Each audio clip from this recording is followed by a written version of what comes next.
a small plane crashes into power lines. Never seen anything like this before.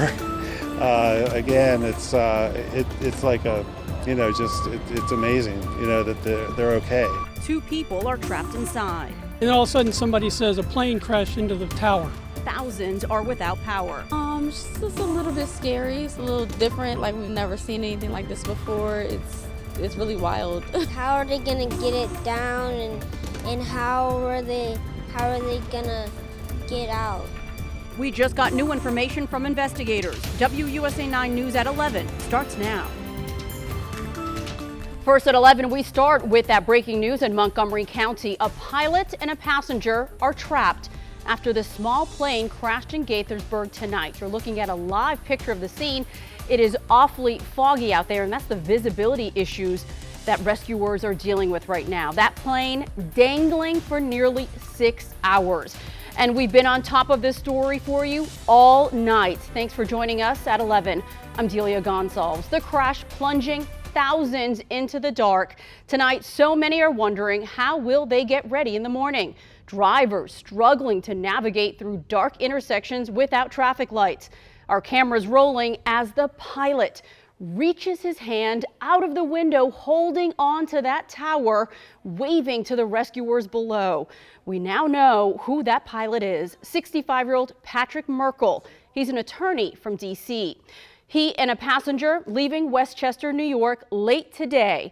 FlightAware tracking its path and abruptly stopping in Gaithersburg, just 4 miles short of Montgomery County Air Park. Tonight, the questions about how all of this happened. Did weather play into this, and will weather affect rescue operations?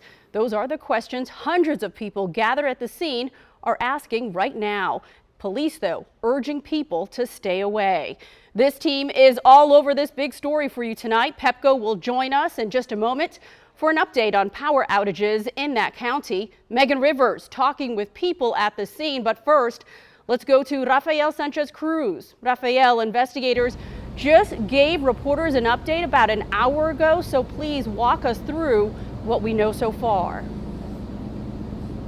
Yeah, Delia, so what we know so far is that around 5:30 this afternoon, a single aircraft that was traveling from White Plains, New York to Gaithersburg crashed into that Pepco tower here in Montgomery Village right behind me, leaving 120,000 people without power, according to Montgomery County Fire and EMS. Now, the fog has gotten definitely denser throughout the night, but you can still get a glimpse of that plane that is still dangling about 100 feet in the air.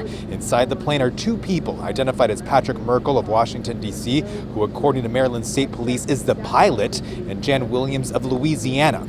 An hour ago, the Montgomery County Fire Chief Scott Goldstein told us that those power lines are no longer energized, but there's still safety concerns about possible static energy that poses a danger for the occupants of the aircraft as well as the first responders. Crews have to go physically up to the tower to determine there is no residual energy, and once that's clear, then they have to secure the plane to the tower and start the rescue efforts to get those 2 people out.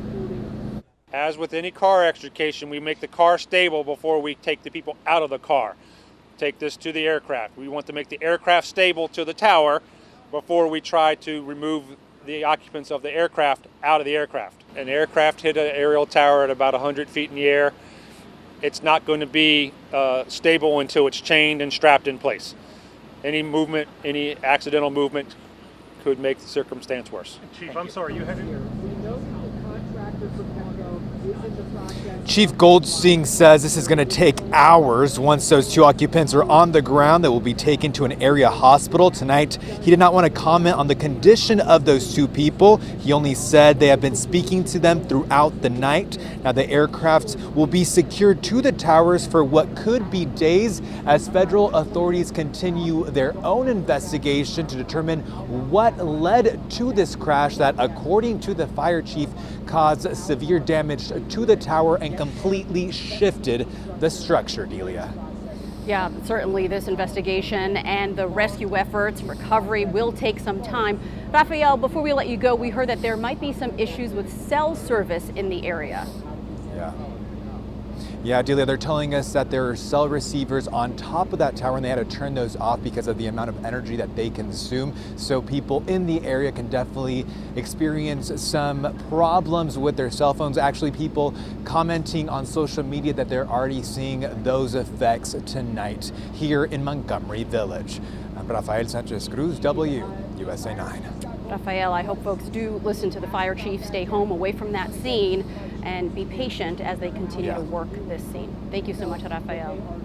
Right now, there are 81 active power outages. Pepco says that's affecting more than 96,000 customers. As you can imagine, a lot of folks are coming out of their homes to figure out what is going on.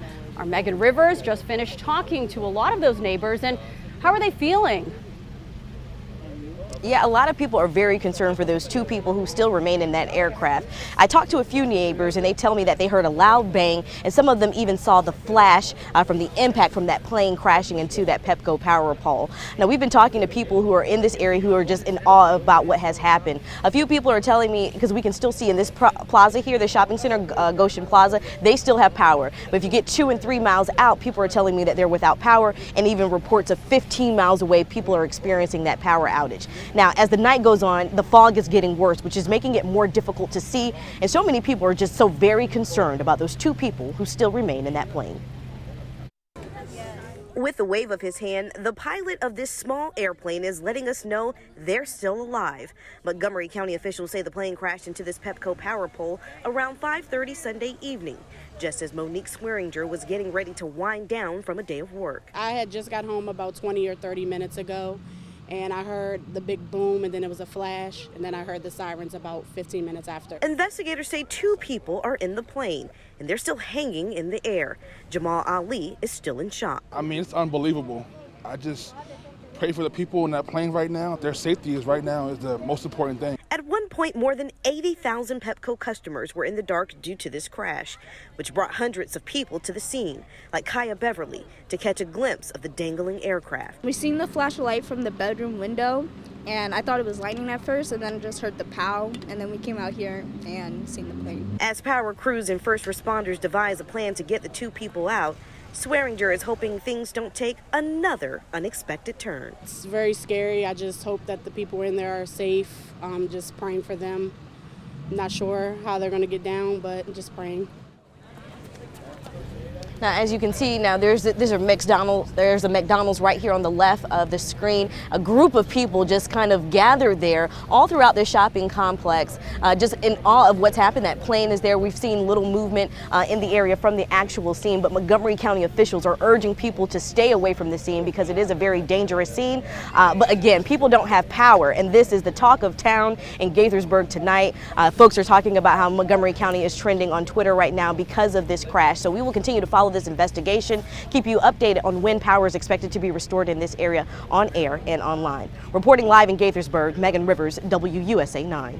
Certainly will be the talk of the town for several days to come. Megan, thank you so much. Joining me live over the phone is Addie Kozlarich, a spokesperson from Pepco. Addie, thank you so much for joining us so late. So let's get right to it. What's your message right now to Pepco customers hoping that they will get power tonight if possible? Yeah, hi. Thanks for having me on. So, first and foremost, I think like everyone out there, our focus is on the people in that plane and providing the assistance needed to support a safe rescue effort. So we're currently working very closely with Montgomery County Fire and Rescue Service on that rescue effort. We do fully understand it's difficult to be without power. Our operations personnel are taking initial steps to use devices to reroute power across the service area where it's safe and possible to do so. They'll continue to do that. And then again, keeping that focus on the rescue effort. Once that's complete, we'll be able to, begin to assess the damage and work safely to continue that restoration effort and restore service to our customers. Addie, I know in a situation like this, it is all hands on deck. Folks will probably be working throughout the night and early morning hours. So the situation, though not normal, it's not like a storm. How does a plane crash factor into restoration time? Yeah, so, crisis events are handled pretty much the same way, as a storm. It is definitely all hands on deck, and yes, people will be from Pepco will be working across, late into the night, into the morning hours, and working around the clock until every customer is restored. So, again, even in storm situations and like this situation, working very closely with the local emergency services personnel to make sure we can provide the support they need. And then again, once that rescue effort is done, moving right into our typical restoration process, assessing the damage, and then, working safely to restore service as quickly as possible. Addie Kezlarich with Pepco joining us tonight. Thank you so much for offering a little light, a little clarity on the situation, and good luck to your crews as they work to restore power to our neighbors. Thank you. Well, a lot of families wondering if school will be open tomorrow. Montgomery County Public Schools tweeted about just an hour ago. It continues to monitor the power outage. We hope to hear from them with an update any minute now. Well, I know we're all wondering if weather had an impact on this crash. Meteorologist Michaela Lucero is with us. We saw all of that fog in the live video from the scene. So what's the visibility issues and conditions right now? Well, right now I just looked, and the most recent data is showing that visibilities are less than 1/4 of a mile in Gaithersburg. We're not seeing widespread fog tonight, but the areas that have fog, it is dense. So if you are out on the roadways tonight, be extra cautious. I also was able to talk with an aviation meteorologist tonight to learn more a little bit about what was going on with the airplane tonight. And here's what I was able to find out. Now, when you're flying an airplane, best case scenario is to have at least 10 miles of visibility. Now, I went back and looked at the observations from the Montgomery County Air Park, and around 5:30, they had visibility of only about 1.25 miles, and their cloud ceiling, so where the cloud begins in the sky, they're only at about 200 feet. Now, in conditions like this, pilots oftentimes have to rely solely on the instruments in their airplane to show them where they're going. So it would make sense that that airplane with the low visibilities and the low cloud ceilings had a tough time seeing their surroundings, and that could have contributed to them flying into the power lines. Michaela, very good perspective there. Thank you. Well, if you have to take Metro in the morning, you may also be impacted. Tonight, WMATA warned Red Line riders that the power outage was impacting their service. Plan for additional travel time if you're going between Shady Grove and Grosvenor Strathmore or Glenmont to Silver Spring. This story will no doubt continue into the morning, and you can count on WUSA9 for the latest information. We'll be live at the scene starting at 4:25 on Get Up DC, and updates anytime, of course, on the WUSA9 app and WUSA9 Plus for Roku and Fire TV. We'll be right back.